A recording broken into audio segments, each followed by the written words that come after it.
र अब कार्यक्रमलाई अगाडि बढाउने क्रममा म देवनारायण मण्डल सर को बारेमा केही भन्न चाहन्छु। देवनारायण मण्डल सर उहाँ चाहिँ मिथिला वाइल्ड लाइफ ट्रस्टको संस्थापक अध्यक्ष हुनुहुन्छ र पेसाले उहाँ प्राकृतिक स्रोत तथा वन्यजन्तुको संरक्षण को काममा लागि पर्नु भएको छ।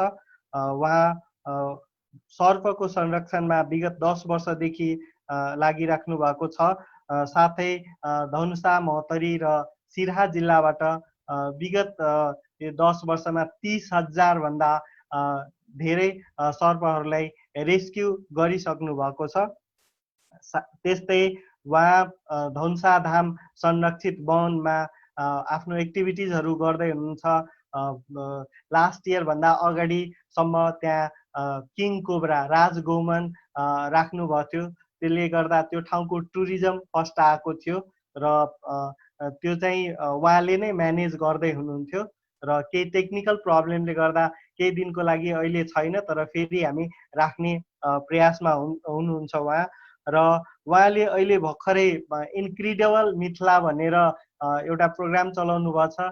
त्यसमा चाहिँ हामीले पहाडमा मात्र होइन, मधेसमा पनि ठाउँहरू छ जहाँ चाहिँ टुरिज्मको धेरै स्कोप छ र तराईको जङ्गलमा चाहिँ नाइट स्टे गर्ने र मैथिली कल्चरमा मैथिली त्यो पटहरूमा खानेदेखि लिएर राति चाहिँ मिथिला कल्चर देखाउने त्यो चाहिँ उहाँले सुरु गर्नुभएको छ। यो लकडाउनले गर्दा बिचमा केही दिनलाई रोकिएको थियो र खुलेपछि फेरि सञ्चालनमा आउनेछ। त्यस्तै उहाँले मुसहर बस्तीमा भएको बच्चाहरूको शिक्षाको लागि काम गर्दै हुनुहुन्छ। त्यस्तै दलितहरूको लागि यो लकडाउन कोरोनाकै लकडाउनमा पनि यो प्रदेश नम्बर 2 को 8 जिल्ला लगायत पहाडका अरू जिल्लाहरू गरी 15 जिल्लामा विभिन्न जिल्लाहरूमा राहत बाँड्ने काम गर्नुभयो। उहाँ एउटा समाजसेवी लगायतका हुनुहुन्छ। म निम्त्याउन चाहन्छु देवनारायण मण्डल सरलाई। उहाँले हामीलाई snake identification, poisonous, non poisonous, स्नेकमा भएको रिसर्चहरू लगायत प्राइमरी म्यानेजमेन्टहरूको बारेमा चाहिँ भन्नुहुन्छ। देवनारायण मण्डल सर। नमस्ते, धन्यवाद सर। म चाहिँ देवनारायण मण्डल, मिथिला वाइल्ड लाइफ ट्रस्टको अध्यक्ष। सरले सबै कुरा व्याख्या गरिसक्नु भएको छ। एउटा मात्रै मैले अलिकति यो डाटा गर्न चाहेँ। मैले चाहिँ 3200 जति सर्प स्नेक रेस्क्यु गरेको छु। सरले 30,000 अलिकति यो डाटामा केही कन्फ्युजन भयो जस्तो छ। 3,000 भन्दा बढी भन्न सकिन्छ होइन। त्यो चाहिँ धनुषा, सिराहा र महोत्तरी, खास गरी अब जनकपुरको बसाइको क्रममा अथवा म जहाँ हुन्छु त्यो क्षेत्रमा गएर स्नेक रेस्क्यु गर्ने गर्छु। मुख्य रूपमा चाहिँ मैले सर्प संरक्षण र सर्पदंश न्यूनीकरणमा फोकस भएर काम गर्छु। अब त्यसै क्रममा चाहिँ यो अन्य एक्टिभिटिजहरू पनि गर्दै जान्छु। आज मलाई यो आफ्नो शब्दहरू राख्ने मौका दिनुभएकोले म चाहिँ फेरि पनि कोसिस टिम र बीपीकेएच को युजी टिमलाई चाहिँ धन्यवाद दिन चाहन्छु। फेरि पनि नमस्ते सबैजनालाई। यो चाहिँ ह्युमन स्नेक कन्फ्लिक्ट मिटिगेसनको पार्टको रूपमा चाहिँ लिन सक्छौँ हामी आजको छलफललाई। मैले खास गरी तराईको स्कुलहरूमा र कलेजहरूमा सर्प संरक्षण र सर्पदंश न्यूनीकरण सम्बन्धी चाहिँ प्रेजेन्टेसनहरू दिने गर्छु। अहिलेसम्म लगभग 700 जति चाहिँ अवेरनेस प्रोग्रामहरू हामीले चाहिँ मिथिला वाइल्ड लाइफ ट्रस्टबाट अर्गनाइज गरेका छौँ। मिथिला वाइल्ड लाइफ ट्रस्ट खासमा एउटा गैर सरकारी संस्था हो जुन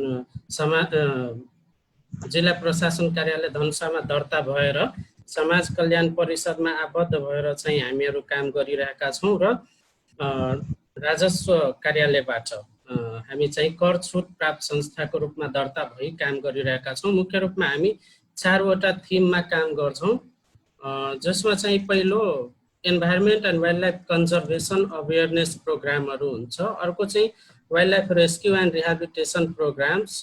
तेस्रो sustainable management of forest of Nepal, जसमा चाहिँ हामीले धनुषाधाम संरक्षित वनलाई एउटा मोडेलको रूपमा राखेका छौँ र sustainable development programmes based on ecosystem services भनेर छ। हामी चाहिँ हाम्रो काम गराएको थेगो हाम्रो गाइडलाइन गर्ने थेगो भनौँ न, हामी वन वातावरण र वन्यजन्तु संरक्षणको क्षेत्रमा चाहिँ स्पेसलाइज्ड छौँ। धेरै सेक्टरहरूमा काम गर्दैनौँ, तर वन संरक्षण गर्ने क्रममा त्यहाँको डिपेन्डेन्ट कम्युनिटीहरूको अल्टरनेटिभ लाइभलीहुड र उनीहरूको रिहेबिलिटेसनको लागि हामीले गर्न पर्ने सबै गतिविधिहरू गर्छौँ। जस्तै उहाँहरूको बच्चाको एजुकेसन, उहाँहरूलाई चाहिएको समय समयमा चाहिएको इमर्जेन्सी सपोर्टहरू अथवा यो बाटी, त्यसपछि पछिल्लो पटक कोभिड-19 को लकडाउनको बेलामा चाहिँ चाहिने सहयोगहरू, त्यस्ता सहयोगहरू हामी खासमा त्यो डिपेन्डेन्ट कम्युनिटीहरूकै लागि फोकस गरेर गर्छौँ। मुख्य रूपमा चाहिँ स्नेक बाइट एउटा एक्सिडेन्टको रूपमा छ र हामी सर्पको बारेमा जति जान्छौँ त्यति नै यसलाई न्यूनीकरण गर्न सजिलो हुन्छ भन्ने हाम्रो बुझाइरहेको छ र त्यही बुझाइलाई लिएर चाहिँ हामी काम गरिरहेका छौँ। सर्पको बारेमा थोरै मात्रै एक दुईवटा स्लाइड मात्रै राखेको छु मैले। सर्प चाहिँ कोल्ड ब्लडेड रेप्टाइल हो र यसको भेनम खासमा डाइजेस्टिभ एन्जाइमले बनेको हुन्छ। थुप्रै एन्जाइमहरूको प्रोटिनहरूको कम्प्लेक्स मिक्सचर भन्छौँ हामी। र सर्पले चाहिँ आफ्नो प्रेलाई च्यु गर्दैन, चपाउँदैनन्, उसले चाहिँ होल बडी नै स्वालो गरेको हुन्छ। र सर्पको केसमा हामीले कुरा गर्दाखेरि दुईटा वर्डको चाहिँ मुख्य रूपमा हामीले फरक बुझ्नुपर्ने हुन्छ, जुन कि मैले प्राय मिस्टेक चाहिँ नोटिस गरेको हुन्छु। तर एउटा चाहिँ भेनम र अर्को पोइजन। सर्पको केसमा हामी कुरा गर्दाखेरि सर्पहरू भेनमस मात्रै हुन्छन्, पोइजनस हुँदैनन्। एउटा पनि पोइजनस सर्प अहिलेसम्म फेला परेको छैन। अब भेनम खासमा यसको विष चाहिँ भेनमै इन्जेक्ट भएपछि मात्रै असर गर्ने भएकोले भेनमस भनेर भनिन्छ। पोइजनलाई चाहिँ हामीले डाइजेस्ट गर्नुपर्ने हुन्छ, तर सर्पको विष हामीले इन्हेल गर्दा पनि अथवा भनौँ न खाँदा पनि ऊ चाहिँ इजली हाम्रो बडीमा डाइजेस्ट हुन्छ यदि लिमिटेड मात्रामा हामी खायौँ भने। त्यसकारण यसलाई पोइजनस चाहिँ हामी अबदेखि पोइजनस वर्ड प्रयोग नगरौँ, सर्पहरू भेनमस मात्रै हुन्छन्। र यो चाहिँ थोरै मैले ग्रस एनाटोमी अफ स्नेक्स देखाउन चाहेँ। यहाँ हेर्न सक्नुहुन्छ तपाईँहरूले। यो चाहिँ यसको बडीको एनाटोमी यस्तो हो। ट्र्याकिया लङ, त्यसपछि यतातिर हार्ट, रुडिमेन्ट्री लेफ्ट लङ, त्यसपछि राइट लङ, स्टमक, गल ब्ल्याडर, स्प्लिन, टेस्टिस, किडनीज र लिभर यता माथितिर। यो चाहिँ यसको एनाटोमी हो। र रिप्रोडक्टिभ अर्ग्यानमा चाहिँ हामी यसरी चाहिँ छुट्याउने गर्छौँ। प्राय मेल र फिमेल छुट्याउनको लागि सर्पलाई चाहिँ एकदम पेनबाट पास गर्नुपर्ने हुन्छ। हामी दुवैतिर चाहिँ उसको अर्ग्यानलाई थिचेर अनि मात्रै छुट्याउन सक्छौँ। त्यसकारण हामी प्राय सर्पहरूको मेल हो कि फिमेल हो भनेर छुट्याउँदैनौँ, किनकि यसले सर्पलाई धेरै पेन दिने गर्छ। यो चाहिँ मैले एउटा मेल स्नेकको मात्रै देखाउन खोजेको छु।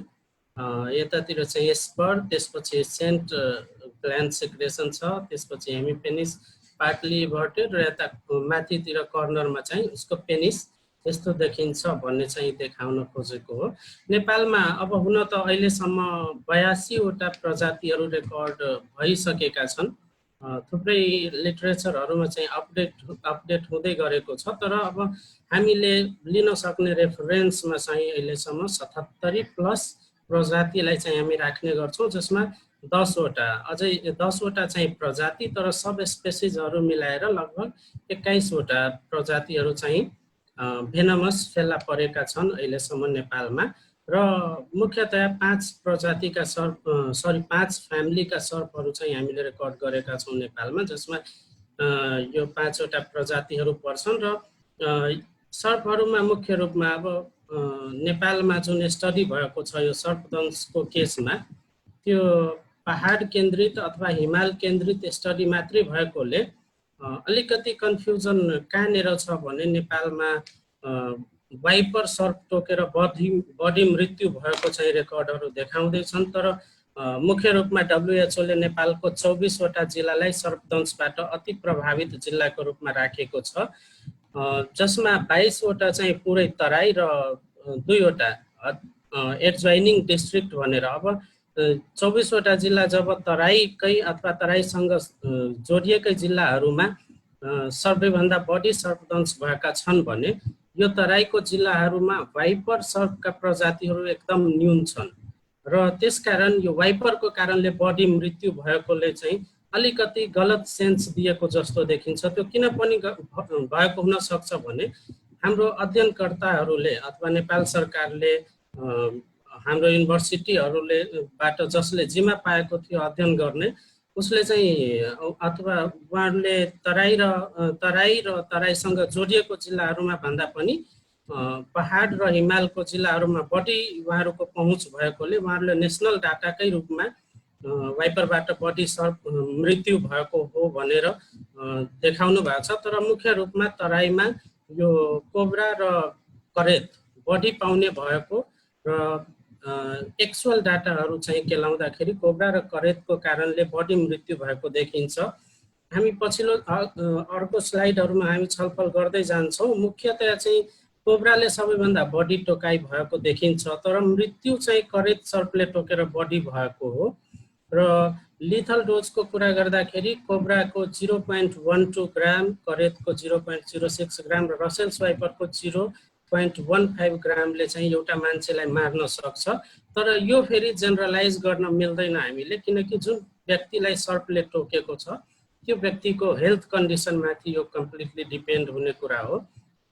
केही तरिका चाहिँ हामी सर्पलाई भेनमस हो कि नन भेनमस हो भनेर कसरी छुट्याउने भनेर मैले चाहिँ कमन तरिकाहरू राखेको छु। तर एउटा आग्रह के पनि छ भने हामी सर्पलाई भेनमस हो कि नन भेनमस हो भनेर छुट्याउँदाखेरि यी तरिकाहरू मध्येका कम्तीमा पनि 3 वटा तरिकाहरूलाई चाहिँ फलो गर्नुपर्ने हुन्छ। कुनै एउटा तरिकालाई लिएर हामी सर्पको केसमा चाहिँ जेनरलाइज गर्न सक्दैनौँ। मुख्य रूपमा यसको टाउको भेनमसको चाहिँ ट्रायङ्गुलर सेप्ड हुन्छ र नन भेनमसको राउन्ड सेप्ड हुन्छ। तर फेरि पनि मैले रिक्वेस्ट गर्न चाहे यो फेरि सबै सर्पमा लागू हुँदैनन्। आई पुपिल्सकै कुरा गर्दाखेरि एलिपिटल पुपिल्सको चाहिँ यसरी भर्टिकल भनौँ न, यो भेनमसको चाहिँ भर्टिकल सेपमा चाहिँ आँखाको नानीहरू देखिन्छ भने नन भेनमसको राउन्ड पुपिल्स देखिन्छ। फ्याङ मार्ककै कुरा गर्दाखेरि अब भेनमसमा चाहिँ 2टा फ्याङ एकदम क्लियरली देखिन्छ, नन भेनमसमा चाहिँ सबै दाँतको साइज लगभग सेम किसिमको एकै खाले हुन्छ। त्यसपछि हिट सेन्सेसन पिट अर्गन, यो चाहिँ आँखा र नोस्ट्रिलको बिचमा हुन्छ। भेनमसमा चाहिँ त्यो एकदम क्लियरली देखिन्छ, नन भेनमसमा त्यो हुँदैन हिट सेन्सेसन पिट अर्गन। तर फेरि पनि कतिपय सर्पका प्रजातिहरूमा यो के भन्छ हिट सेन्सेसन पिट अर्गन हुँदैनन्, विषालु सर्पमा पनि, तर विषालु हुन्छन्। त्यसकारण एउटा मात्रै फलो नगरौँ भनेर हामी पटक पटक रिक्वेस्ट गर्छौँ। अब बडीबाट हेडलाई छुट्याउने जुन भनौँ न घाँटीनेरको अवस्था हेरेपछि पनि हामी छुट्याउन सक्छौँ भेनमस हो कि नन भेनमस हो भनेर। यो छेउको फोटोहरू एकदम क्लियरली देखिरहेको छ होला। माथिल्लो चाहिँ वाइन स्नेकको आँखा हेर्नु त एकदम त्यो राउन्ड पुपिलमा नभएको, तल चाहिँ स्यान्ड स्नेकको एकदम राउन्ड पुपिल। तर फेरि यो वाइपरको चाहिँ नोस्ट्रिल पनि र हिट सेन्सेसन अर्गन र आँखाको भर्टिकल पुपिल एकदम क्लियरली देखिरहेछ भने तल चाहिँ वाइपरको 2टा फ्याङ एकदम क्लियरली देखिरहेछ। तर विषालु सर्पहरूमा एउटा चाहिँ कमन के हो भने फ्याङ 2टा एकदम क्लियरली देखिएको हुन्छ र त्यसकारण पनि विषालु सर्पको टोकाइले पनि अथवा भनौँ न बाइट मार्कलाई देखेपछि पनि हामी विषालु हो कि विषालु होइन भनेर छुट्याउन सक्छौँ। अब mid dorsal row of skin cells भनेर स्किन स्केल्स भनेर छ, जुन यो बिचको ढाडको माथिल्लो स्केल छ त्यो साइज ठुलो हुन्छ विषालु स्नेकमा भने विष नभएको स्नेकमा चाहिँ एकदम सेम साइज हुन्छ सबै। भेन्ट्रल स्केललाई पनि देखेर हामी छुट्याउन सक्छौँ। भेन्ट्रल स्केल 20 भएकोमा चाहिँ एकदम एकैनासे हुन्छ, पुरै भेन्ट्रल पोर्सनमा पुरै कभर गरेको हुन्छ भने 20 नभएकोमा चाहिँ यो बिचमा आधीमा मात्रै हुन्छ। तर फेरि यो त्यसपछि एनल प्लेटको कुरा गर्दाखेरि 20 भएकोमा चाहिँ सिंगल एनल प्लेट हुन्छ, त्यो डिभाइड भएको हुँदैन, स्प्लिट भएको हुँदैन। तर 20 नभएकोमा यो स्प्लिट भएको हुन्छ। तर फेरि यो केस पनि सबै स्नेकमा लागू हुँदैनन्। त्यस्तै सब क्याडुअल स्केल भनेर छ, अन्डर साइड अफ टेल, टेलको तल मुनि चाहिँ यसको स्केल डिभाइड भएको हुन्छ 20 नभएकोमा, र 20 भएकोमा चाहिँ एकदम सिंगल हुन्छ। र यो पनि फेरि सबै स्नेकमा लागू हुँदैनन्, त्यो स्नेकको प्रजातिहरू अनुसार फरक फरक हुन सक्छ। त्यसकारण कम्तीमा पनि हामी 3 वटालाई फलो गर्यौं भने, यी मेथडहरू मध्ये 3 वटालाई फलो गर्यौं भने त्यो म्याक्सिमम केसमा चाहिँ छुट्याउन सक्छौं। र अर्को चाहिँ यो स्नेक बाइटको जुन मार्क हुन्छ, त्यो मार्कलाई देखेपछि पनि छुट्याउन सकिन्छ। अब मैले जति पनि देखेको छु लगभग 100% देखेर चाहिँ भन्न सक्ने गरी चाहिँ छ। तर हाम्रो केसमा के हुन्छ भने नेपालको हस्पिटलहरुमा आउँदाखेरि प्राय यो ब्लेडले अथवा शार्प अब्जेक्टले चिरा हालेर त्यो काटेर मात्रै ल्याएको हुन्छ। त्यसकारण यो डिपेन्ड चाहिँ गर्न सकिँदैन। तर जुन फ्याङ्ग मार्क छ, अब विषालु सर्पको टोकाइ छ भने कहिलेकाहीँ एउटा, दुईटा र कहिलेकाहीँ 3 वटा पनि देखिन्छ, अथवा 2 भन्दा बढी भएको भए पनि, अब 4 वटा 6 वटा भए पनि त्यो फ्याङ्गको मार्कको डिस्टेन्सको आधारले चाहिँ एक पटक कि 2 पटक कि 3 पटक टोकेको भनेर देख्न सकिन्छ। तर नन भेनमस स्नेकमा फेरि यतातिर चौथो फोटोमा तल हेर्नुभयो भने एकदम फर्मली चाहिँ एकै साइजको सबै बाइटको मार्कहरू हुन्छ भने भेनमसमा चाहिँ त्यसै फ्याङ्ग मार्क छुटिएको देखिन्छ एकदम क्लियरली। त्यो जेनरल सिम्पटम्स राखेको छु मैले। अब हजुरहरूले त यसै फिल्डमा अध्ययन गर्दै हुनुहुन्छ भने सबैजनालाई थाहै छ होला, तर मैले अलिकति मात्रै राख्न खोजेको छु। अब भेनमस स्नेकको बाइट भएको छ, उसले एनभेनम गरेको छ अथवा विष छोडेको छ छैन भने चाहिँ यो सिम्पटमहरूबाट देखिन सकिन्छ। सबैभन्दा फर्स्ट सिम्पटम, खास गरी यो कोब्राको केसमा सबैभन्दा फर्स्ट सिम्पटम चाहिँ आँखामा देखिने हो। उसले अब भिक्टिमले चाहिँ भिक्टिमको भिजन ब्लर हुन्छ अथवा एउटै अब्जेक्टलाई 2 वटा 3 वटा गरी देखिन सक्छ। त्यसरी चाहिँ अब घाँटी भन्दा माथिको भनौँ न, सबैभन्दा पहिलो असर भिजनमा हुन्छ भने त्यसपछि अब सेन्ट्रल सिस्टममा चाहिँ अब माइन्डले बडीको अर्को पार्टहरूलाई कनेक्ट गर्न छोड्छ। घाँटी यसो सिधा ठाडो पारेर राख्न सकिँदैन, घाँटी यसरी चाहिँ आफै झुकिएको हुन्छ। त्यसपछि निन्द्रा लाग्ने जस्तो हुन्छ। त्यसपछि तपाईको आँखाको नानीहरू एकदम चिलाउने अथवा आँखा बन्द हुने जस्तो हुन्छ। तिर्खा धेरै लाग्छ, टाउको दुख्छ, फेन्ट हुन्छ। त्यस्तै अब बडीको बिचको पार्टको कुरा गर्दाखेरि हार्ट र भेसल्सतिर चाहिँ धड्कन तीव्र गतिले परिवर्तन हुन्छ, स्थिर हुँदैनन्। त्यसपछि ब्लड प्रेसर लो हुँदै जान्छ, बेहोस हुन्छन् अथवा मांसपेशीको पक्षघात हुन्छ। यो खासमा मांसपेशीको पक्षघात भाइपर स्नेकको बाइटमा मात्रै हुने गर्छ। त्यसपछि फिभर धेरै आउनु, सिभियर पेन हुनु, रेस्पिरेटरी सिस्टममा पनि ब्रिदिङ डिफिकल्टी अथवा त्यो घाउको बाइटको त्यो स्किनको कलरले पनि विष छोडेको छ कि छैन भन्ने देखाउँछ।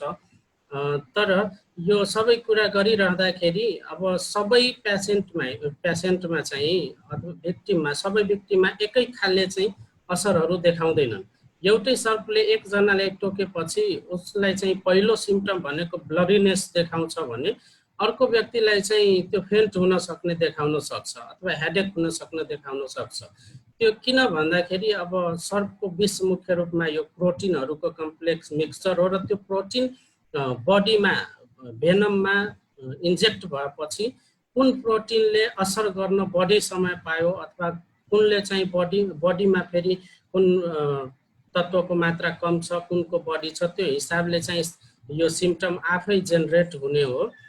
र वाइपर बाइटमा यो कोब्रा र करेत भन्दा फरक सबैभन्दा पहिलो सिम्पटम देखिने भनेको इन्टरनल ब्लिडिङ अथवा किडनी फेल्योर, ब्राउन युरिन आउनु, त्यो चाहिँ प्राय देखिन्छ भने यो करेत बाइटमा चाहिँ प्राय निमोनिया भएको अथवा डायरिया भएको त्यो सिम्पटम चाहिँ एकदम क्लियरली देखिरहेको हुन्छ प्राय केसहरूमा। तर फेरि पनि मैले रिक्वेस्ट गर्न चाहे यो केसमा चाहिँ जेनरलाइज गर्न मिल्दैन, यही हुन्छ यो हुँदैन भनेर चाहिँ भन्न सक्ने अवस्था छैन। यो स्नेक बाइटको फर्स्ट एड मेथड हामीले जति पनि अध्ययन गरेका छौँ 99.23% केसमा जतिमा चाहिँ यो फर्स्ट एड गरेर आएका छन् पेसेन्टहरू त्यसमध्येको 99.23% लगभग 100%ले गलत प्राथमिक उपचार गरेर नै आएका हुन्छन् अस्पतालमा। अब यो फेरि जुन मेथड हामीले देखाएका छौँ यो न्युरोटक्सिक भेनम भएको सर्पमा मात्रै यो काम लाग्छ। हेमोटक्सिकमा यसरी बाँधियो भने यसले चाहिँ झन् पीडा बढाउन सक्ने अथवा यो मांसपेशीहरू च्यातिन सक्ने, मांस च्यातिन सक्ने सम्भावना बढाउँछ। न्युरोटक्सिक बाइट छ भने यो चाहिँ फर्मल्ली बाँध्नुपर्छ। हामी प्राय रस्सीले एकै ठाउँमा एकदम टाइट गरेर बाँध्छौँ, जुन कि हामी गर्न पर्दैन खासमा। यसरी चाहिँ फर्मल्ली अब एक्सिडेन्ट हुँदाखेरि अथवा यो जुन ब्यान्डेज गर्ने गर्छौँ हामी त्यो गरेर ल्याउनु पर्छ। अब यो उपलब्ध छैन भने, क्रिप ब्यान्डेज उपलब्ध छैन भने हामीले सुतीको कपडा 4 इन्च चौडा र 3 मिटर लगभग 10 फिट जति लामो कपडा च्यातेर त्यही लिएर पनि यसरी बाँधेर ल्याउन सक्छौँ। अब यसलाई हामी प्रेसर इमोबिलाइजेसन मेथड भन्छौँ। हाम्रो बाँध्नुको मुख्य उद्देश्य चाहिँ ब्लड सर्कुलेसन स्लो गर्नु हो, स्टप गर्नु होइन, त्यो बुझेर चाहिँ बाँध्नुपर्छ। र यसरी बाँध्दाखेरि हामी चाहिँ एउटा औँला भित्र छिराउने गरी चाहिँ लुज बाँध्न पर्ने हुन्छ, जुन कि प्राय केसमा देखिँदैनन् यहाँ।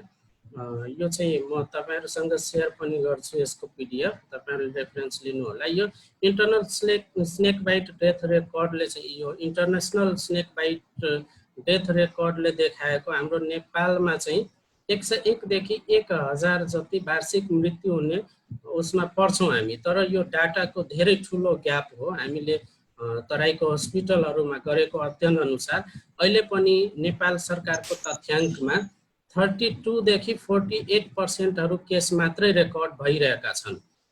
त्यो पछि आउँछ हाम्रो स्लाइडमा। र यो तथ्याङ्क चाहिँ एकदम ग्याप भएकोले हामी 101 देखि 1000 जतिको बाइट सो गरिरहेको छ, मृत्यु सो गरिरहेको छ वार्षिक। तर हामीले गरेको अध्ययन अनुसार यो चाहिँ मिनिमम 2500 जति हुनुपर्छ तराईको जिल्लाहरुमा गरेको अध्ययन अनुसार। यो हामीले एउटा अध्ययन गरेका थियौं पछिल्लो आर्थिक वर्षमा, तपाईको श्रावण 75 हो, यो 65 भएको छ। 75 देखि 76 को जुन स्नेक बाइट केस यहाँ धनुषा जिल्लामा भएका छन् त्यहाँबाट हामीले चाहिँ अध्ययन गरेका थियौं। त्यसमा के देखियो भने धनुषा जिल्लामा कुल 1347 स्नेक बाइट केस रेकर्ड भएका छन्। त्यो रेकर्डमा चाहिँ 670 जुन एएसबी को थ्रु उपचार हुने गर्छन्। त्यो चाहिँ सर्पदंश उपचार केन्द्रहरू जुन नेपाल सरकार, नेपाल आर्मीले सञ्चालन गरेका छन्। त्यसपछि जनकपुर अञ्चल अस्पताल अथवा अर्को अस्पताल जहाँ एएसबी उपलब्ध छ, एन्टी स्नेक भेनम उपलब्ध छ, त्यहाँ अहिलेसम्म पनि पछिल्लो आर्थिक वर्षमा गरेको अध्ययन अनुसार पनि 49.74% पेसेन्ट मात्रै त्यहाँसम्म पुग्ने गर्छन्। नत्र 50.26% केस अहिले पनि बाहिर जुन ट्रेडिसनल फेथ हिलर्स भन्छौँ हामी, धामी, झाँक्री अथवा यो करेन्ट लगाएर उपचार गर्ने, जडीबुटीको माध्यमले उपचार गर्ने लोकेसनमा चाहिँ पहिले उपचारको लागि गइरहेका छन्।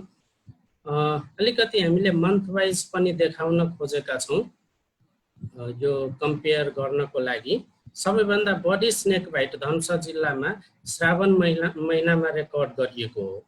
त्यसपछि अर्को चाहिँ असार महिनामा रेकर्ड गरिएको हो भने तेस्रो चाहिँ अब हेर्न सक्नुहुन्छ भदौमा, त्यसरी चाहिँ खास गरी यो वर्षाको सिजनमा बडी स्नेक बाइट रेकर्ड गरिएको छ। यो फेरि जुन अस्पतालमा गएका पेसेन्टहरू छन् उनीहरूको तथ्याङ्क मात्रै हो। अस्पतालभन्दा बाहिर सर्पदंश उपचार केन्द्रभन्दा बाहिर उपचार भएकाहरूको चाहिँ यो छुट्याइएको छैन। त्यसपछि मेल र फिमेलको कम्पेयर गर्दाखेरि मन्थली कम्पेरिजन नै गरेका छौँ हामीले, र यो खासमा हाम्रो अवेरनेसको पार्ट भएको कारणले पनि अलिकति डिटेल्ड अध्ययन नै गऱ्यौँ हामी छुट्याएर देखाउनको लागि। यसमा श्रावणको महिनामा अब कारण थुप्रै हुन सक्छन्, तर प्राय यो खेतबारीमा काम गर्नको लागि चाहिँ पुरुषहरू अलि बढी यो सुकेको आलीहरूमा चाहिँ त्यो केही रोप्नको लागि अथवा खेती विशेषका कामको लागि पुरुषहरूको अलिकति बढी आवत जावत हुने कारणले चाहिँ श्रावणमा पुरुषमा अलि बढी टोकाइ भएको हुनसक्छ। यसरी चाहिँ अब तर जेनरली हेर्दाखेरि चाहिँ महिलाहरूलाई पनि कम्पेयर गर्दाखेरि अब थुप्रै बाइट भएका छन्। लगभग 50% को हाराहारीमा हामी भन्न सक्छौँ 50% पुरुष 50% महिलालाई स्नेक बाइट भएको छ भने यो snake species wise pie chart हामीले छुट्याएका छौँ यो देखाउनको लागि। खासमा अब कुन प्रजातिले बढी टोकेको छ त्यो अब अननोन स्पेसिजमा दुईटा कारण छन्। एउटा चाहिँ सर्पले टोकेकै हुँदैनन्, केही काँडा चुब्यो अथवा केही भयो भने सिधै अस्पतालमा जाने। अर्को चाहिँ अब हामीसँग सर्प चिन्ने मेथोडोलोजी अथवा गाउँघरमै अथवा अस्पतालमै कुन सर्प हो भनेर त्यसरी चिन्न नसकेपछि अननोन स्पेसिजमै राखिन्छ र फल्स बाइट पनि यसमा थुप्रै छन् भने यो नन भेनमस स्नेकहरूको बाइट पनि यसमा रेकर्ड भएको हुनसक्छ। किनकि यो चाहिँ अब ठ्याक्कै कुन हो भेनमस हो कि होइन भनेर छुट्याउन गाह्रो हुन्छ, तर भेनमस नै होइन भनेर छुट्याइसकेको चाहिँ 6.72% केस हुन्छ। 6.72 नन भेनमस र 82.54% अननोन स्पेसिज भनेर छ। त्यो दुईटैलाई तर हामी नन भेनमसमै काउन्ट गर्न सक्छौँ। लगभग 89% बाइट चाहिँ अस्पतालमा नन भेनमस स्नेकको भएको हुन्छ भने 1.19% वाइपर र ब्यान्डेड करेत दुईटैलाई सँगै राखेका छौँ हामीले। किन भन्दाखेरि ब्यान्डेड करेतको पनि 4 देखि 5 वटा केस मात्रै वार्षिक रेकर्ड हुने गर्छन् र वाइपरको पनि, किनकि यो अध्ययन हामीले तराईकै लागि भनौँ न तराईकै अस्पतालमा अथवा धनुषा जिल्लाको जुन बाइट केसहरू छन् त्यहाँ नै अध्ययन गरेकोले पनि यो यहाँ पाउने ब्यान्डेड करेतको सङ्ख्या र वाइपरको सङ्ख्या सेम भएकोले यो दुईटैलाई हामीले सँगै राखेका छौँ। कोब्राको केसमा चाहिँ 4.63% स्नेक बाइट भएको छ भने करेतमा चाहिँ 4.93% बाइट भएको छ। यो लगभग दुईटैको रेसियो सेम। अब 4.93% किन करेत हुन गएको होला भनेर एउटा क्वेसन हुनसक्छ, किनकि हामीले गरेको रेस्क्युहरूमा करेतको सङ्ख्या एकदम कम छ। लगभग जम्मा जति पनि हामी भेनमस स्नेकको रेस्क्यु गरेका छौँ त्यसमध्येको 10% जति सङ्ख्या मात्रै करेतको छ। तर यहाँ फेरि बाइट करेतको बढी किन देखाइएको छ भने बहिरी करेत भन्छौँ हामी तराईमा, कमन वुल्फ स्नेक जसमा जो विषालु हुँदैनन्। यहाँ चाहिँ कमन वुल्फ स्नेकलाई पनि बहिरी करेत भनेर भनिन्छ। त्यसकारण अब पेसेन्ट आउँदाखेरि र त्यो फेरि गाउँघरमा सुतिरहेको अवस्थामा घरमा बढी छिर्ने भएकोले सबले चाहिँ त्यो बहिरी करेतको बाइटलाई पनि करेतमै रेकर्ड गराएको कारणले पनि यहाँ करेत बाइट अलि बढी देखाइएको छ। उपचार गरेको अवस्था हेर्दाखेरि 96.57% निको भएर गएका छन् अस्पतालबाट। त्यसपछि 1.34% चाहिँ रेफर गरिएको छ र 1.49% लेफ्ट एगेन्स्ट मेडिकल एडभाइस भन्छौँ हामी मेडिकल टर्ममा। त्यो किन भन्दाखेरि अब यो फेरि एलएएमएमा खासमा लेफ्ट एगेन्स्ट मेडिकल एडभाइसमा किन लेखिएको होला त भन्दाखेरि किनकि हामी हरेक पेसेन्टको घरसम्मै पुगेका थियौँ। जति पनि रेकर्ड भएका छन् पछिल्लो आर्थिक वर्षमा सबैजनाको घरमै अथवा जो घरमा उपलब्ध हुनुहुन्थेन उसको उहाँको छिमेकीसँग चाहिँ छलफल गरेर सबै डिटेल हामीले निकालेका थियौँ। यो लेफ्ट एगेन्स्ट मेडिकल एडभाइस खासमा अब मर्नै लागेको अवस्थामा हाम्रो मेडिकल सिस्टम भन्दा पनि ट्रेडिसनल फेथ हिलरतिर अब अन्तिममा के गरौँ त प्रयास गरौँ न भनेर मृत्यु घोषणा नभइसकेको अवस्थामै चाहिँ पेसेन्टलाई लिएर त्यो करेन्ट लगाउने झारफुक गर्ने त्यस्ता ट्रेडिसनल फेथ हिलरतिर चाहिँ बढी केस गएको देखियो र मृत्यु भएको चाहिँ रेकर्डेड भनौँ न 0.60% मात्रै हाम्रो धनुषा जिल्लाको जति पनि केस रेकर्ड भएको थियो त्यसमध्येको 1% भन्दा कम मृत्यु भएको छ। यो डाटा पनि हामीले हाम्रो छरछिमेक अथवा घर परिवारमै सेयर गर्न किन आवश्यक छ भने प्राय हुने मृत्युहरूमा अथवा स्नेक बाइटको केसमा हामीले जति पनि सर्भाइभलहरूसँग इन्टरभ्यू गर्यौं हरेक जनासँग जो बाँचेका छन् सबैसँग हामी पर्सनली भेट्यौं र त्यसमध्येको 93% केसमा स्नेक बाइट हुने बित्तिकै अब त म मर्छु बाँच्दिन भनेर चाहिँ एउटा कमन बुझाइ छ। 93% केसमा मात्रै 7% मा एउटा त्यो हौसला थियो कि म बाँच्छु मेरो उपचार भइहाल्छ निको हुन्छु भनेर र त्यसकारण पनि कहिलेकाहीँ यो हार्ट एटेकको कारणले मृत्यु हुने घटनाहरू जुन देखिन्छ अथवा एकदम आत्तिएर जुन भेनम स्प्रेड हुन 1 घण्टा लाग्छ मानौ एक्जाम्पलको लागि त्यो चाहिँ आत्तिएर ब्लड सर्कुलेसन फास्ट भएर आधी घण्टा अथवा 20 मिनेटमै त्यो हार्टसम्म पुग्ने स्पिड किनकि त्यो हार्ट के भन्छ ब्लडको सर्कुलेसन फास्ट हुने बित्तिकै त्यति फास्ट चाहिँ यो भेनम हार्टसम्म पुग्न सक्छन्। त्यसकारण हरेक व्यक्तिलाई यो डाटा बुझाउन किन आवश्यक छ भने अहिलेसम्म जति पनि स्नेक बाइट भएका छन् त्यसमध्येको 1% भन्दा पनि कम मान्छे मरेको छ। यति मात्रै भन्न सक्यौं भने त्यो डराएर हुने हार्ट एटेक अथवा अन्य जुन भनौँ न एकदम प्यानिक सिचुएसन हुन्छ त्यो भन्दा बाहिर आउन सक्छौं। अलिकति मैले चाहिँ यो 3-4 वटा पोइन्ट हाइलाइट गर्न खोजे यो मेरो आफ्नै अध्ययनको क्रममा देखिएको चाहिँ लगभग 100% पेसेन्टले चाहिँ गलत प्राथमिक उपचार गरेको चाहिँ देखियो। सबैले टर्निकेट नै युज गर्छन् यो रस्सी लिएर एकदम टाइट बाँधेर र त्यो टाइट बाँध्नुको कारणले नै कहिलेकाहीँ समस्याहरू थुप्रै यो एकदम पेन हुने त्यसपछि नसाहरू च्यातिने त्यो समस्या मुख्य रूपमा यो हाम्रो टर्निकेट युज गरेको कारणले भएको चाहिँ देखिन्छ। अर्को हाम्रो जुन एनुअल डेथ रेट छ 0.60% जुन अस्पताल र सर्वदंश उपचार केन्द्रहरूको तथ्याङ्कले देखाएको छ तर जुन लेफ्ट एगेन्स्ट मेडिकल एडभाइस छ जुन कि 1.34% हामीले अघि स्लाइडमा हेर्यौं त्यसको 90% केस तपाईको मृत्यु भएको बाहिर गएर र त्यो मृत्यु फेरि रेकर्ड भएको छैन किनकि अस्पतालबाट गइसकेको छ अस्पतालले मृत्यु रेकर्ड गरेको छैन। अब बाहिर मरिसक्यो उसलाई बडीलाई लगेर जलाइसकेको छ अब त्यो केस फेरि अन्त कुनै पनि सरकारी तथ्याङ्कमा आएको छैन। त्यसपछि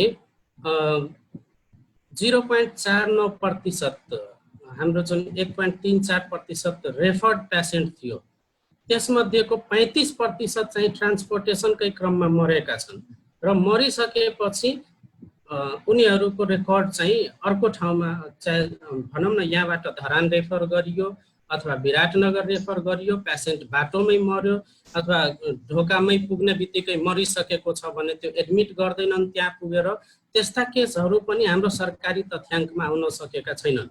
त्यसकारण अब हामीसँग भएको तथ्याङ्कले 0.60% मृत्यु देखाएको भए तापनि पछिल्लो आर्थिक वर्षमा जुन हामीले अध्ययन गर्यौं हरेक पेसेन्टको घरसम्मै पुगेर हामीले डिटेल निकाल्ने कोसिस गर्यौं त्यसले चाहिँ धनुषा जिल्लामा 2.41% एक्चुअल मृत्यु भएको चाहिँ देखाउँछ तर हाम्रो सरकारी तथ्याङ्कमा 0.60% मात्रै रेकर्ड भएको छ। त्यसकारण पनि मैले अघि मेन्सन गरेको थिएँ जुन कि वार्षिक 1000 जति मृत्यु हुने जुन रेकर्ड छ हाम्रो नेपाल सरकारसँग अथवा WHO लाई जुन हाम्रो सरकारले रिपोर्ट गरेको छ त्यो चाहिँ डाटाको ग्याप छ। र अर्को चाहिँ एभरेज एक्सपेन्सेसको कुरा गर्छु म 20 भएको भए तापनि अथवा 20 नभएको स्नेक बाइट भए तापनि त्यो दुईटैलाई जोडेर हामीले जब अध्ययन गऱ्यौँ सबैजनासँग घरमा, यो एक्चुअल तथ्याङ्क नहुन पनि सक्छ, किनकि अब तपाईको मान्छेलाई सर्पले टोक्यो, कति खर्च भयो भनेर सोद्धाखेरि प्राय चाहिँ अलिकति बढाएर भन्ने चलन छ यहाँ। त्यो पनि खास गरी अब हस्पिटलमा भएको खर्चलाई भन्नु पर्दाखेरि अब 5,000 खर्च छ भने 7,000 भयो, 8,000 भयो। त्यसकारण यो एकदम 100% यति नै भएको भन्न सकिने अवस्था छैन। तर एभरेजमा चाहिँ एउटा पेसेन्टलाई उपचार गराउनको लागि 17,000 खर्च भएको देखियो। त्यो किन भन्दाखेरि कसैलाई सर्पले टोकेको छ भने एकजना आउँदैनन् उसलाई लिएर, त्यसको कमसेकम घरबाट 3-4 जना आउँछन्, उनीहरूको बसाइ र खाना जनकपुरमा आएर अथवा एम्बुलेन्स हायर गर्नु पर्यो। त्यो सब खर्चलाई जोड्दाखेरि एभरेजमा चाहिँ एउटा पेसेन्टमा 17,000 जति खर्च भएको हुन्छ। र अर्को चाहिँ यो जनकपुर अञ्चल अस्पतालमा हामीले खासमा देखेको, जति बेला डाक्टरको ड्युटीको सिफ्ट चेन्ज हुन्छ त्यति बेला यो स्नेक बाइटको केसलाई, त्यो पेसेन्टलाई पनि सिरियसली हेर्ने अथवा भनौँ न हामीले एएसबी दिनुपर्ने टाइम त्यही बिचमा पर्न गयो भने अलिकति चाहिँ त्यो चिज, त्यो कुरा चाहिँ हामी अब स्वास्थ्य क्षेत्रमा काम गर्ने साथीहरूले चाहिँ अलिकति सिरियसली यो ग्यापलाई चाहिँ मेन्टेन गर्न पर्ने चाहिँ हामीले देख्यौँ। त्यो अब हामीले हरेक पेसेन्टसँग उसको पूर्वहरूसँग गरेको छलफलको आधारमा पनि अलिकति मैले यो हाइलाइट गर्न खोजेको छु। र यो 4वटा केस धेरै समय नलिकन मैले चाहिँ मेरो व्यक्तिगत अनुभव जुन कि हजुरहरूसँग सेयर गर्न मैले जरुरी ठानेको छु। तरापट्टि बजार यो मिथिला बिहारी नगरपालिकाको केस हो।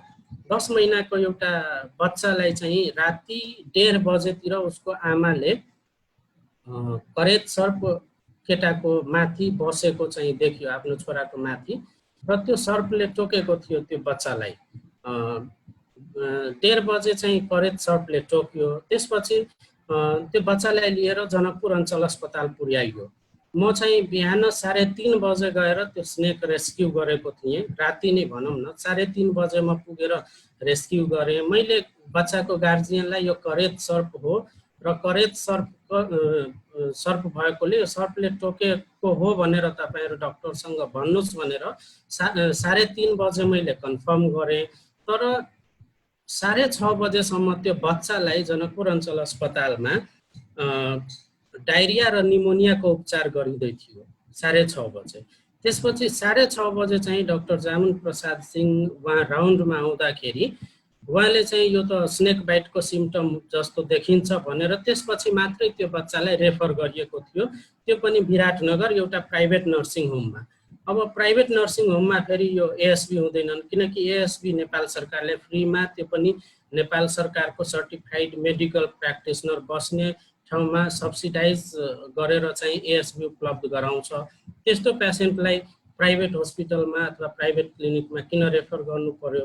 अब पेसेन्टको जुन पूर्वहरू उसको बुवासँग अङ्कलहरूसँग मेरो बाटोमा 10औं पटक कुरा भयो, तर उनीहरू अन्तिममा विराटनगर नै लगे।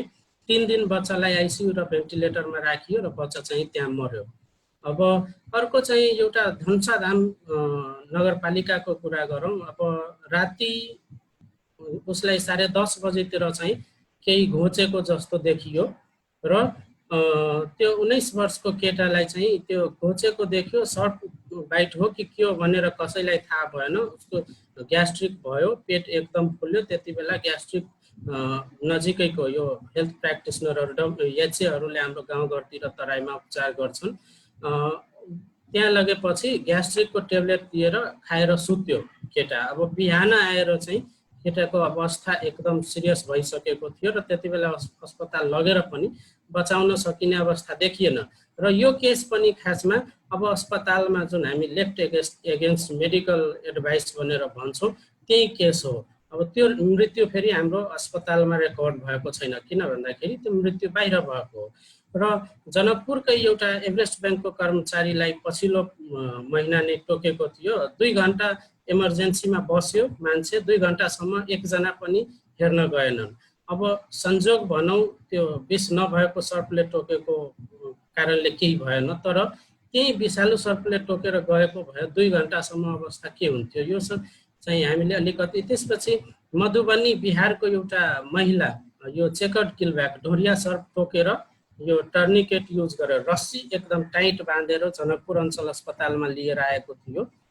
अब जनकपुर अञ्चल अस्पतालमा त्यो रस्सीको कारणले उसको नसाहरू च्यातिन सुरु भइसकेको कारणले यहाँ उपचार सम्भव नभएर काठमाडौँ रेफर गरियो। काठमाडौँ पनि उपचार हुँदैन, तपाईँ दिल्ली लग्नुहोस् एम्समा भनेर एम्समा लगियो र त्यहाँ लग्ने बित्तिकै डाक्टरले जति सकिन्छ चाँडै खुट्टा काटेर हटाइदिनुपर्छ अनि मात्रै पेसेन्टलाई बचाउन सकिन्छ भनेर त्यो चाहिँ भनेको थियो र अन्त्यमा चाहिँ खुट्टा काट्नु परेको थियो। त्यो किन भन्दाखेरि त्यो गलत प्राथमिक उपचारको कारणले त्यो सब हामीले हेर्नुपर्ने हुन्छ। यो चाहिँ मैले 2009 देखि 2013 सम्मको अध्ययन गरेको थियो। त्यो पुरानो अध्ययन हो, तर यसले पनि पछिल्लो आर्थिक वर्षमा गरेको अध्ययनहरूको लगभग सेम कन्डिसन देखाइरहेको छ। अब कसरी हामीले एभोइड गर्ने त स्नेक बाइट? त्यो एभोइड गर्नको लागि चाहिँ एउटा घर सफा राख्न पर्यो, मुसा बस्न दिन पर्न भएन। यदि घरमा हाम्रो ऱ्याट छ भने हामी जे उपाय गरे पनि सर्पलाई रोक्न सक्दैनौँ, त्यो चाहिँ कमन बुझाइ राख्नुपर्छ हामीले। त्यसकारण ऱ्याट बस्न दिने गरी चाहिँ घरभित्रै माहौल मिलाउनु भएन। हामीले राति अँध्यारोमा बाहिर निस्किँदाखेरि हामी टर्च लिएर निस्किनुपर्छ, किनकि तराई क्षेत्रमा प्राय सर्पहरू चाहिँ राति यो विषालु सर्प, त्यो पनि करेत र ब्यान्डेड करेतहरू बढी एक्टिभ भएको हामीले चाहिँ पाएका छौँ। त्यसकारण बाहिर निस्किनु पर्यो भने त्यो एलइडी टर्च लिएर निस्किनु पर्यो। त्यसपछि बाटोघाटोहरू एकदम सफा गरेर राख्न पर्यो। अर्को, हाम्रो बाबु नानीहरू खेल्दाखेरि अथवा हामी आफै केही कामले यो झारीहरूमा हात खुट्टा राख्न पर्यो भने पहिले एउटा लट्ठी लिएर चलाएर अनि त्यसपछि मात्रै त्यहाँ आफ्नो हात खुट्टा राख्न पर्यो। र अन्त्यमा मैले यो हुन त हामीले चाहिँ अब मैले पनि इन्डियामै काम गरेको हो, त्यही टिमबाट भएकोले मैले चाहिँ इन्डियन स्नेक्स फोटोहरू युज गरेको छु। यहाँ झुल प्रयोग गरेको देखाएका छौँ हामीले। त्यो झुल किन भन्दाखेरि करेत बाइटबाट जोगिने एउटा सबैभन्दा सजिलो उपाय भनेको राति सुत्दाखेरि झुल प्रयोग गर्नु हो। करेत बाइटको 92% केसमा झुल प्रयोग नगरेको देखियो र जहाँ झुल प्रयोग गरेको छ त्यहाँ करेत बाइट लगभग न्यून हुन्छ। इमर्जेन्सी, अब करेत तल बसिरहेको छ, हामी खाटबाट तल झऱ्यो भने खुट्टै त्यो माथि टेकिन गयो भने त्यो इमर्जेन्सी एक्सेप्सनल केसहरू छुट्टै हो। तर प्राय सुतिरहेको अवस्थामा करेत बाइट हुने भएकोले सुत्दाखेरि झुल प्रयोग गर्नुले मात्रै करेत बाइटबाट चाहिँ सजिलै जोगिन सकिन्छ। अर्को, अब सर्प किन बचाउने त भनेर यो 2-3वटा बुँदा मात्रै राखेका छौँ। स्नेक चाहिँ इकोसिस्टम मेन्टेन गर्नको लागि र नेचुरल फुड चेन मेन्टेन गर्नको लागि पनि सर्पको आवश्यकता छ। केही यस्ता प्रजातिहरू छन् जुन कि स्नेक खाएर नै बाँच्छन् अथवा स्नेकले नै रोडेन्टहरू को सङ्ख्या कन्ट्रोल गरेको हुन्छ। एउटा पछिल्लो अध्ययनले देखाएको के छ भने 22 देखि 27% खेतमा हुने जुन क्षति पुर्याउने किरा फट्याङ्ग्राहरू छन् त्यो चाहिँ खेतबारीबाट सर्पको कारणले त्यो सङ्ख्या जोगिएको छ। र यदि यो पृथ्वीबाट सर्पलाई नष्ट गरिदिने हो भने हामीलाई जति खाना उपलब्ध भइरहेको छ त्यसमध्येको 22 देखि 25% जति मानवले खान सक्ने खाना चाहिँ अझै कम उत्पादन हुन्छ भन्ने चाहिँ देखाएको छ। त्यस्तै अब मर्फिनलाई अहिलेसम्म हामी ठुलो पेन किलरको रूपमा युज गर्ने गर्छौँ, तर यो भाइपरको विषमा चाहिँ मर्फिनभन्दा बढी एक्टिभ चाहिँ यो पेन किलर देखिएको छ पछिल्लो पटक। क्यान्सर ट्रिटमेन्टको लागि पनि यसले लगभग सफल भइसकेकै छ। यो स्नेकको भेनमबाट त्यो एक्सट्र्याक्ट गरेर उपचार गर्ने, डायबिटिज उपचारको लागि पनि रिसर्च भइरहेको छ। हाई बिपी कन्ट्रोल गर्न पनि स्नेक भेनमको अहिले अध्ययन लगभग सफल भइसकेको एउटा टेन्टेटिभ जर्नल आइसकेको अवस्थाहरू छन्। त्यसकारण पनि सर्प हामी मेडिकल इम्पोर्टेन्सको लागि पनि बचाउन आवश्यक छ। र सबैभन्दा ठुलो कुरा, अब सर्पले टोकेपछि एन्टी स्नेक भेनम जुन हामीलाई चाहिन्छ त्यो उत्पादन गर्न पनि स्नेक नै आवश्यक, स्नेकको विष नै आवश्यक भएकोले पनि स्नेक बचाउन आवश्यक छ। यो मैले थोरै स्नेक एज अ प्रे देखाउन खोजेको छु। यो भाइपर स्नेकलाई ब्याक्टोले पनि खाने गर्छ भने यो किङ कोब्रा स्नेक आफै सर्प खाएर मात्रै बाँच्न सक्छन्। त्यसकारण पनि सर्पको आवश्यकता छ। अलिकति हामी यो मैले किन हाइलाइट गर्न खोजेको छु अन्त्यमा भने हामी सपेराहरूसँग भएको सर्पलाई प्राय चाहिँ सपेराले कति खेलाएको छ अथवा माया गरेको छ, उसँग एट्याचमेन्ट छ भन्ने देख्ने गर्छौँ। तर भित्री कारणहरू चाहिँ यस्ता हुन्छन्, उसको भेनमस फ्याङ चाहिँ सपेराले भाँचिदिएको हुन्छ र त्यसकारण उसको मुखमा पुरै पिप भरेको हुन्छ र उसले मुख खोल्नै सक्ने अवस्था हुँदैनन्, अथवा खोलेर टोके पनि अब फ्याङ नै नभएपछि, भेनमस ग्लाइन्ड नै नभएपछि उसले टोकेर पनि केही हुँदैन भन्ने कुरा सपेरालाई थाहा भएर मात्रै हामीहरूलाई झुक्याएको हुन्छ। र सपेरासँग भएको सर्पहरूको म्याक्सिमम आयु भनेको 3 महिना हो।